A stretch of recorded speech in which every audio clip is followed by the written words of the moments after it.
கர்த்தருடைய பரிசுநாமத்திற்கு ஸ்தோத்திரம் உண்டாட்டும். நாளிலுமாய் கூட கர்த்தருடைய சமூகத்திலே நமக்கு இருக்கிற ஆசீர்வாதங்களை குறித்து நாம் பார்க்கலாம். கர்த்தருடைய சமூகம் நம்ம இடத்துல வரும் பொழுது எவ்வளோ ஆசீர்வாதங்கள் இருக்குது தெரியுங்களா?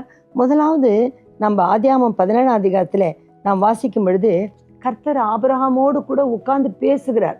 அது ஒரு பெரிய காரியமாக இருக்குது. கர்த்தர் பாருங்க, 17ஆம் அதிகாரத்தில் நாம் வாசிக்கும் பொழுது, நீ எனக்கு அவன் 90 வயதான பொழுது கர்த்தர் ஆபிரகாமுக்கு தரிசனமாகி, நான் சர்வ வல்லமையுள்ள தேவன், நீ எனக்கு முன்பாக நடந்து கொண்டு உத்தமனாயிரு, நான் உனக்கும் எனக்கும் நடுவாக என் உடன்படிக்கை ஏற்படுத்தி உன்னை திரளாய பெருக பண்ணுவேன் என்றார். அப்பொழுது ஆபிரகாம் முகங்குப்புற விழுந்து வணங்கினான். தேவன் அவனோடே பேசி என்று சொல்லி 4ஆம் வசனத்தில் இருந்து கிட்டத்தட்ட அவனை விட்டு எழுந்தருளினார் என்று சொல்லி நாம் பார்க்கிறோம். 22ஆம் வசனத்தை வரைக்கும் வாசிக்கிறோம். 4 முதல் 22ஆம் வசனம் வரைக்கும் கர்த்தர் தேவன் ஆபிரகாமோடு பேசி முடிந்து அவர் அவனை விட்டு எழுந்தருளினார். இது என்ன ஒரு அதிசயமான ஒரு காரியம் பாருங்க. So when God speaks to us, He will dominate us. நமக்குள்ளே He will fill us with His presence. நம்மை முழுமையாய் அவருடைய சமூகத்தால் நிரப்புகிறார்.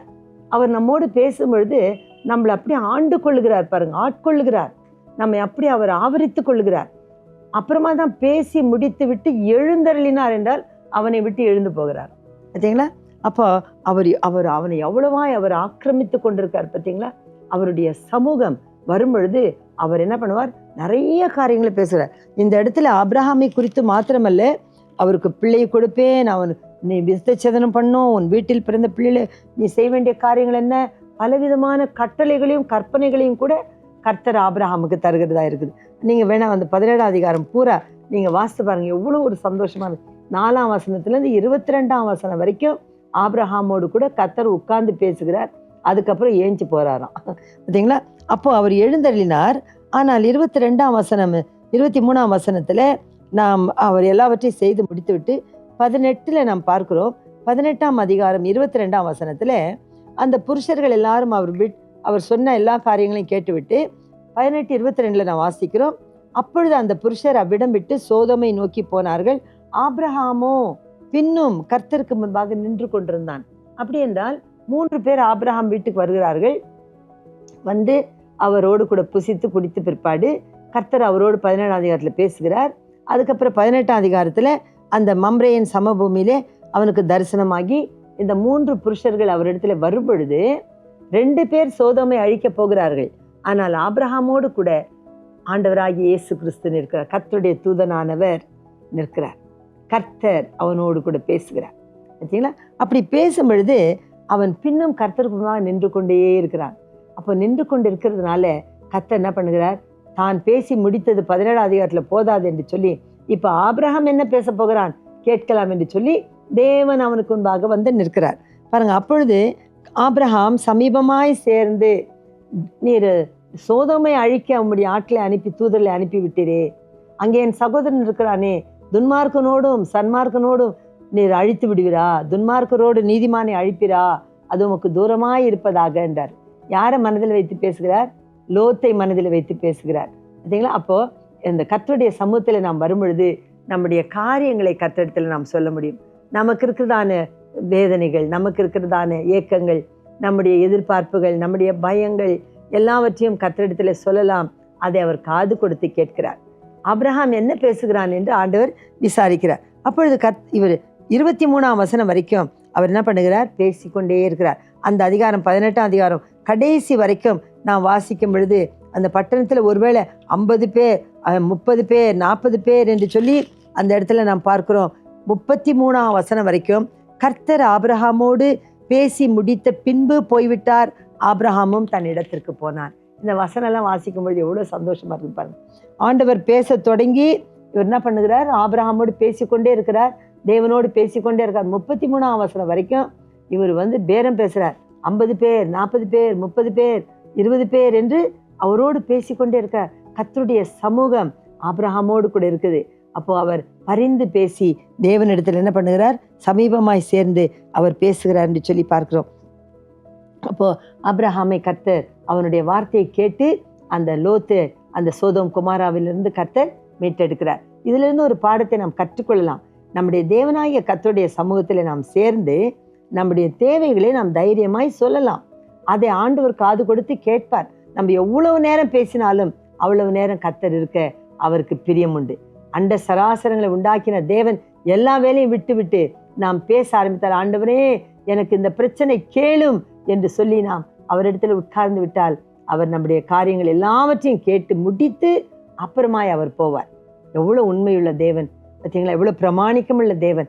அவரிடத்துல நம்முடைய காரியங்களை சொல்லலாம். அவருடைய சமூகத்திலே சேர்ந்து நீங்கள் எவ்வளவு நேரம் வேண்டுமானாலும் நீங்கள் பேசலாம். நம்ம தான் பேசுறதில்ல, கொஞ்ச நேரம் பேசிட்டு ஆமென் அல்லேலூயா ஸ்தோத்திரம் சொல்லிட்டு ஓடிடுறோம். ஆனால் கர்த்தரோடு கூட நாம் நேரம் எடுத்து பேசினால் அவரும் நம்மோடு கூட நேரம் எடுத்து நம்முடைய காரியங்களை கேட்க வல்லவராய் இருக்கிறார். அது மட்டும் இல்லாதபடிக்கு மறுபடியும் ஆபிரகாமை குறித்து நாம் படிக்கலாம். ஆதியாகமம் 22:11 நாம் வாசிக்கும் பொழுது, அப்பொழுது கர்த்தருடைய தூதனானவர் வானத்திலிருந்து ஆபிரகாமே ஆபிரகாமே என்று கூப்பிட்டார். அவன் இதோ அடியேன் என்றான். அப்பொழுது அவர், உன் பிள்ளையாண்டான் மேல் உன் கையை போடாதே, அவனுக்கு ஒன்றும் செய்யாதே.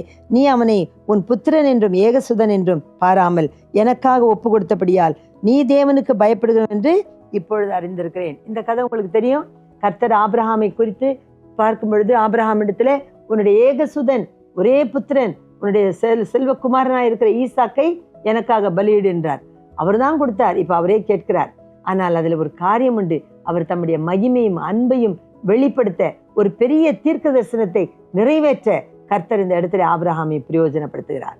ஆபிரகாம் என்னுடைய நாளை கண்டான் என்று ஆண்டவர் புதிய ஏற்பாட்டில் பேச காரணம் என்ன தெரியுமா? இதுதான், இந்த சம்பவம் தான். இந்த சம்பவத்திலே ஆண்டவராகிய இயேசு கிறிஸ்து தான் அந்த அடிக்கப்படுகிற பலியாடாக அந்த இடத்துல ஈசாக்குக்கு பதிலாக வருகிறார். அப்பொழுது வந்த அந்த ஆட்டுக்குட்டியானவரை ஆபிரகாம் தன்னுடைய நாட்டிலே கண்டான் என்று புதிய ஏற்பாட்டில் பேசுகிறார். பாருங்க, தேவனுடைய திட்டம் எவ்வளவு பெரிய திட்டமா இருக்குது. வரப்போகிற அடிக்கப்படுகிற ஆட்டுக்குட்டி நான் தான் என்று ஆபிரகாமுக்கு கர்த்தர் காண்பிக்கிறார். ஏன்? அவன் ஆபிரகாம் தேவனுடைய நண்பனா இருக்கிறான். என் நண்பனாகிய ஆபிரகாமே, என் சிநேகிதனாகிய ஆபிரகாமே என்று அவரை குறித்து கர்த்தர் சொல்லுகிறார். அப்போ கர்த்தருடைய சமூகத்திலே நாம் காத்திருக்கும் பொழுது கர்த்தர் நம்மை சோதித்தாலும் அது நிமித்தம் ஒரு பெரிய ஒரு காரியத்தை, ஜெனரேஷன்ஸ் டுகெதர் எல்லாரும் படிக்கத்தக்க ஒரு பெரிய காரியத்தை செய்கிறார். பாருங்க, இவர் தன்னை அந்த மகனை பலி கொடுக்க போகும் பொழுது அவனை நோக்கி கர்த்தர் கூப்பிடுகிறார். அவர், பிள்ளையாண்டான் மேல் கைப்படாதே, நீ இப்பொழுது கர்த்தருக்கு பயப்படுகிறார் என்று நான் அறிந்து கொண்டேன் என்று சொல்லுகிறார். மறுபடியும் 15ஆம் வசனத்திலே ஆண்டவர் ஆபிரகாமை நோக்கி கூப்பிடுகிறார். கர்த்தருடைய தூதனானவர் 2ஆம் தரம் வானத்திலிருந்து ஆபிரகாமை கூப்பிட்டு, பாத்தீங்களா, நம்ம வெறும் ஆபிரகாம் ஈசாக்கை பலியிட்டார், கர்த்தர் அவனை விடுதலைத்தார், அவன் முடிச்சிடுறோம் இல்லைங்க. இதுல ஒரு பெரிய காரியம் இருக்குது. அதனால்தான் நம்ம வசனத்தை ஒரு வரி வரியா படிக்கணும், வசனமா படிக்கணும். அப்பதான் தேவனுடைய அன்பையும் அந்த தாத்பரியங்களுடைய ருசியும் நம்ம அறிய முடியும். பாருங்க, இந்த இடத்துல ஆண்டவர் கர்த்தருடைய தூதனானவர் முதல் தடவை கூப்பிட்டு கைப்படாதேன்னு சொல்லிட்டாரு. 2ஆம் தடவை கூப்பிட்டு அவனுக்கு என்ன பண்றாருன்னா ஒரு பெரிய ஆசீர்வாதத்தை கொடுக்குறார். பாருங்க, கர்த்தருடைய தூதனானவர் 2ஆம் தரம் வானத்திலிருந்து ஆபிரகாமை கூப்பிட்டு, நீ உன் புத்திரன் என்றும் ஏகசுதன் என்றும் பாராமல் அவனை ஒப்பு கொடுத்து இந்த காரியத்தை செய்தபடினால் நான் உன்னை ஆசீர்வதிக்கவே ஆசீர்வதித்து உன் சந்ததியை வானத்து நட்சத்திரங்களைப் போலும் கடற்கரை மணலைப் போலும் பெருக பண்ணுவேன். உன் சந்ததியார் சத்துருக்களின் வாசலைகளை சுதந்திரித்துக் கொள்வார்கள். நீ என் சொல்லுக்கு கீழ்ப்படிந்தபடினால் நான் உன் சந்ததியை பூமிக்குள்ளே சகல ஜாதிகளும் ஆசீர்வதிக்கப்படும் என்று என் பேரில் ஆணையிட்டேன் என்று கர்த்தர் சொன்னாராம். சரிங்களா? கர்த்தர் சொல்லுகிறார் என்றார். அப்போ இந்த கர்த்தர் சொல்லுகிறார் என்றார் என்ன அர்த்தம்? அது கர்த்தர் என்றால் தேவன் ஆபிரகாமை ஆசீர்வதித்து இந்த ஆசீர்வாதங்கள் எல்லாம் சொல்லுகிறார்.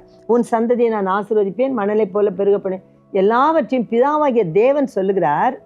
இந்த என்றார் என்று முடிகிற வார்த்தையில என்ன கண்டுபிடிக்கிறோம்? நம்ம கர்த்தருடைய தூதனானவர் ஆண்டவராகிய இயேசு கிறிஸ்து இதை ஆபிரகாமுக்கு சொல்லுகிறார். பார்த்தீங்களா? இந்த இடத்துல நம்ம அதை தான் வாசிக்கிறோம். ஆசீர்வதிக்கப்படும் என்று 22ஆம் அதிகாரம் 18ஆம் வசனம், என் பேரில் ஆணையிட்டேன் என்று கர்த்தர் சொல்லுகிறார் என்றார். அப்ப பிதாவாகிய தேவன் என் பேர்ல ஆணையிட்டு நான் உனக்கு சொல்லுகிறேன், உன்னை நான் ஆசீர்வதிப்பேன். எவ்வளவு பெரிய ஆசீர்வாதம்! அடேப்பா, இது நினைச்சு பார்க்கவே நம்முடைய மூளை கெட்டாததா இருக்குது. பார்த்தீங்களா? இட்ஸ் ப்ளோயிங் அவர் மைண்டுன்னு.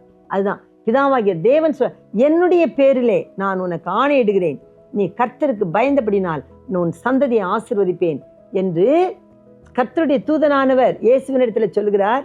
அதை இயேசு ஆபிரகாமுக்கு சொல்கிறார். தேவன் சொன்னார், கர்த்தர் சொன்னார் என்றார். பார்த்தீங்களா? அப்போ அதை இயேசு இவருக்கு சொல்கிறார். எவ்வளோ ஒரு பெரிய ஆசீர்வாதம். இதை நினைத்து பார்க்கும்பொழுது எனக்கு மிகவும் சந்தோஷமாக இருக்குது. கர்த்தருடைய சமூகம் எவ்வளோ இன்பம் பார்த்தீங்களா? அவரிடத்துல நாம் வரும்பொழுது அவர் நமக்கு ஒரு சோதனை கொடுக்கிறது போல இருக்கும். அதை நாம் கர்த்தரை ஏன் என்று கேட்காமல் நாம் கீழ்ப்படியும் பொழுது பிதாவாகிய தேவனும் குமாரனாகிய இயேசுவும் அதை பார்த்து சந்தோஷப்பட்டு நம்மளை அவர்கள் களிக்கொருகளாக இருக்கார். இது போல காரியங்களை நாம் செய்ய முடியுமா?